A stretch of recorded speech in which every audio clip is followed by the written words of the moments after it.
Então, sejam bem-vindos a mais um vídeo desse canal, dando início aí mais uma videoaula. Então, essa videoaula voltada aí para o primeiro ano, a gente vai concluindo a ideia de filosofia e ciência. Agora eu vou falar do pensamento do Thomas Kuhn.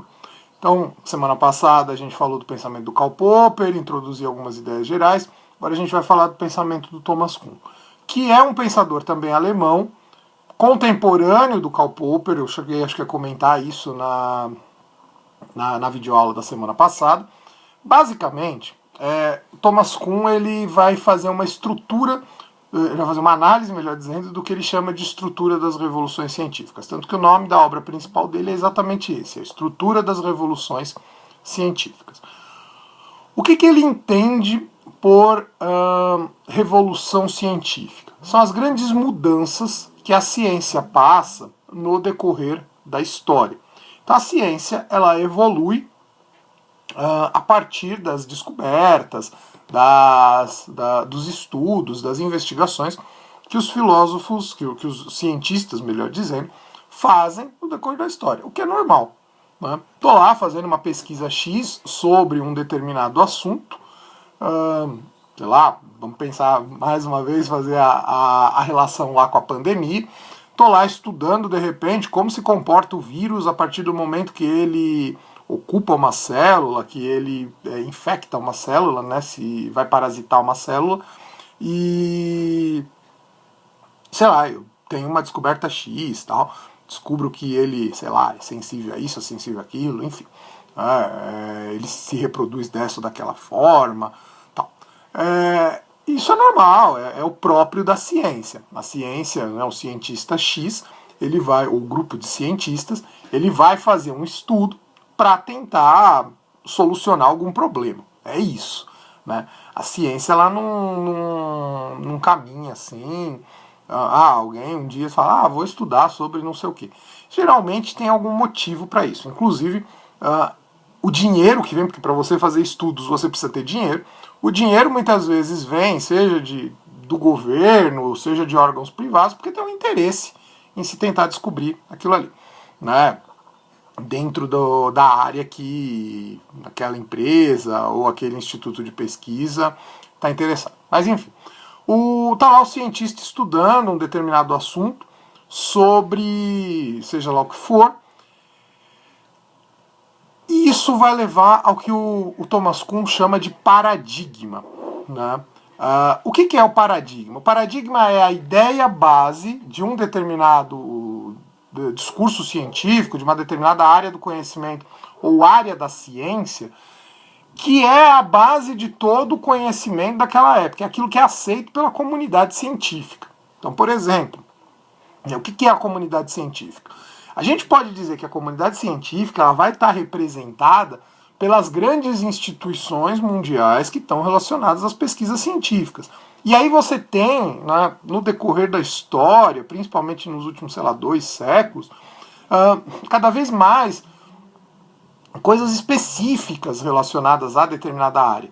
Você vai ter órgãos no mundo que são voltados mais para a saúde, órgãos que são voltados mais para a astronomia, órgãos, e assim vai, as diversas áreas aí da ciência.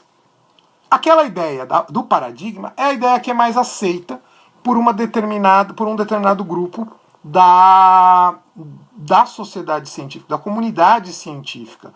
Então, os cientistas mais renomados do mundo tal aceitam uma determinada ideia a partir dos estudos que eles fazem.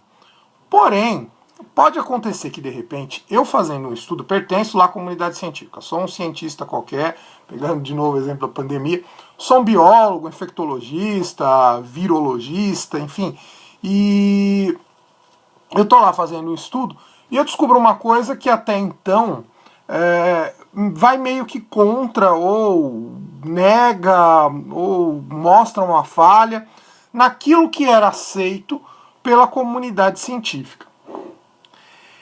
O paradigma aqui ele vai começar a ser questionado. E essa é a grande questão que leva à mudança na ciência, na estrutura da ciência.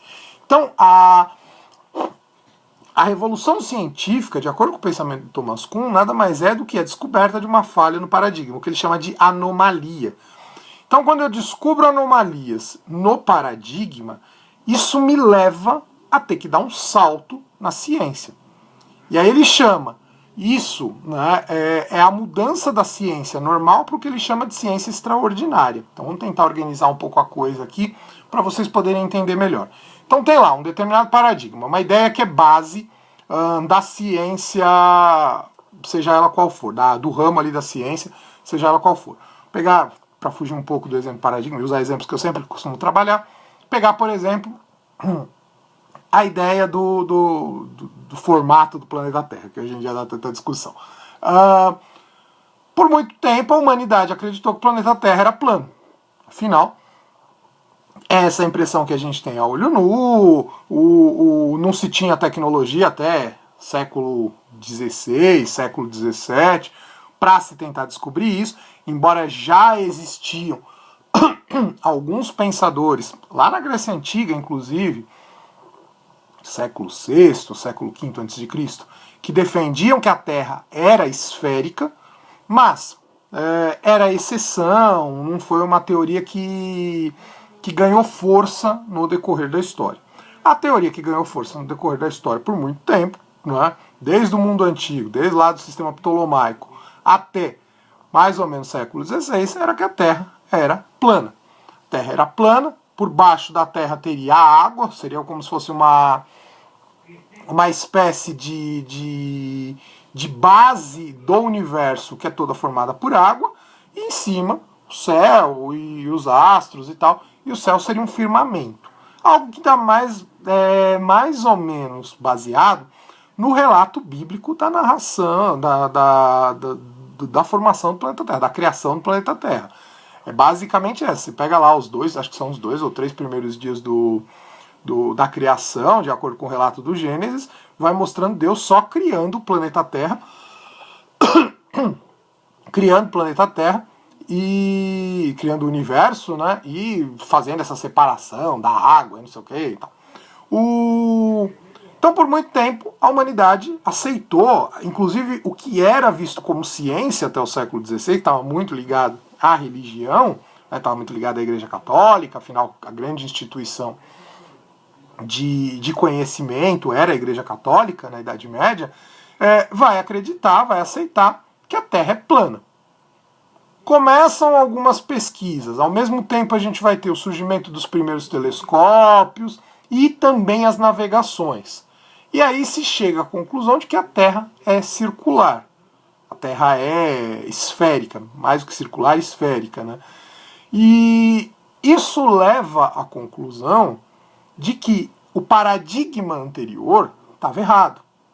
Então, a base da ciência, aí no caso, aí, sei lá, da geologia, até da astronomia, era que a Terra era plana, estava no centro do universo, os outros planetas eram meio que astros ali, né, tal, e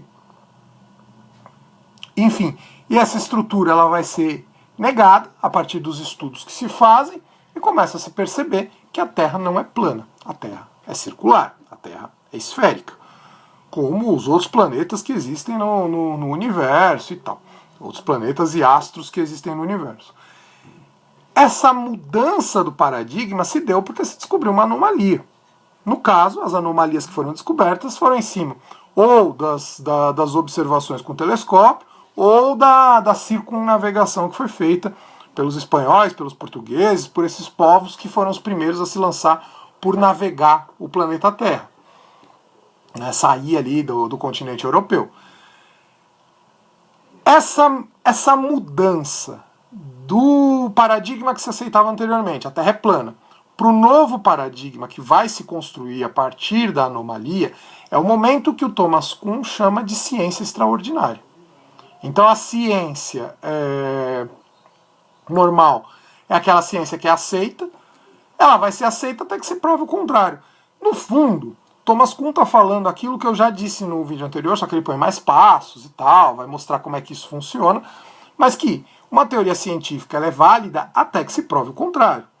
Quando você prova que aquela teoria científica estava errada, você é obrigado a rever o paradigma, a rever o modelo, a rever as bases.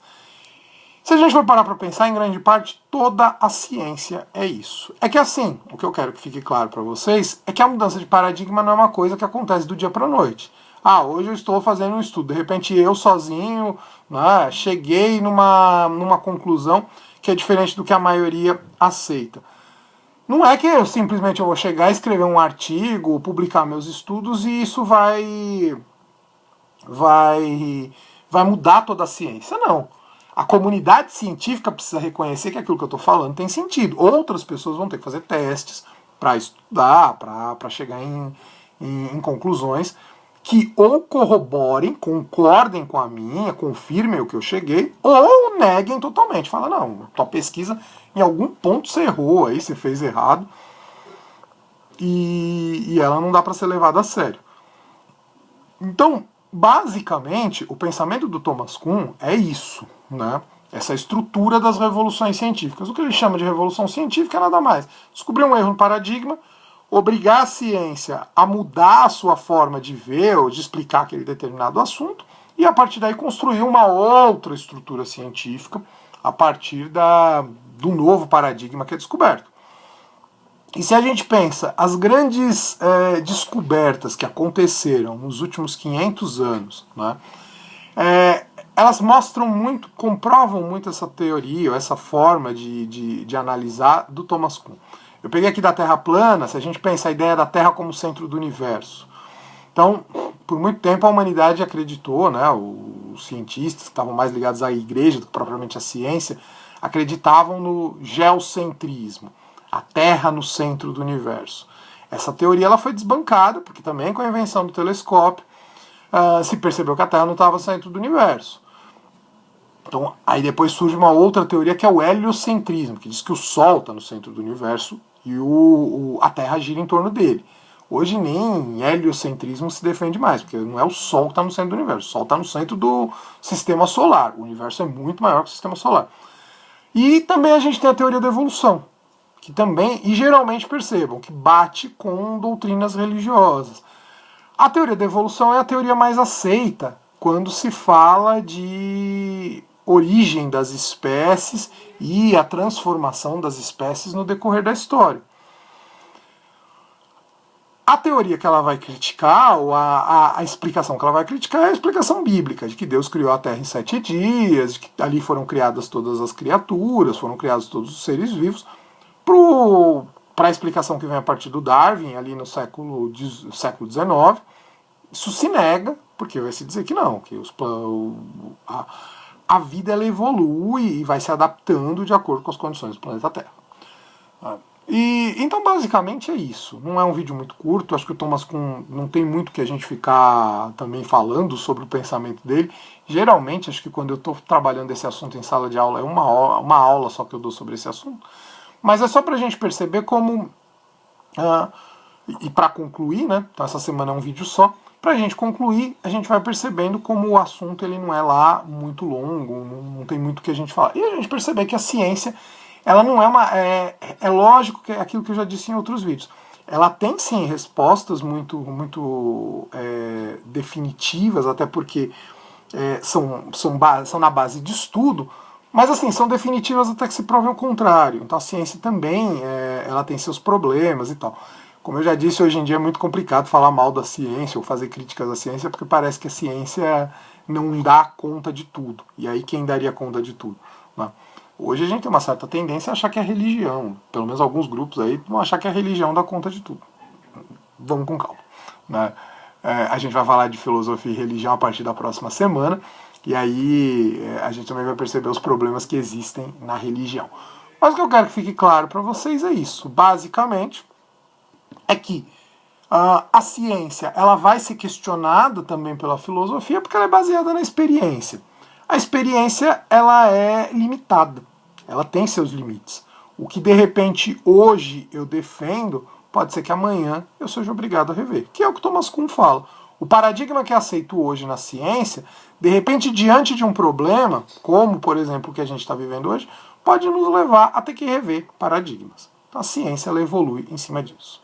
Bom, com isso eu termino esse vídeo, Não esqueçam os que são meus alunos aí, não esqueçam de fazer os relatórios, não esqueçam de me mandar. Outros que porventura venham assistir, espero que seja útil. E é isso, gente. Com isso, então, eu vou concluindo esse vídeo de hoje.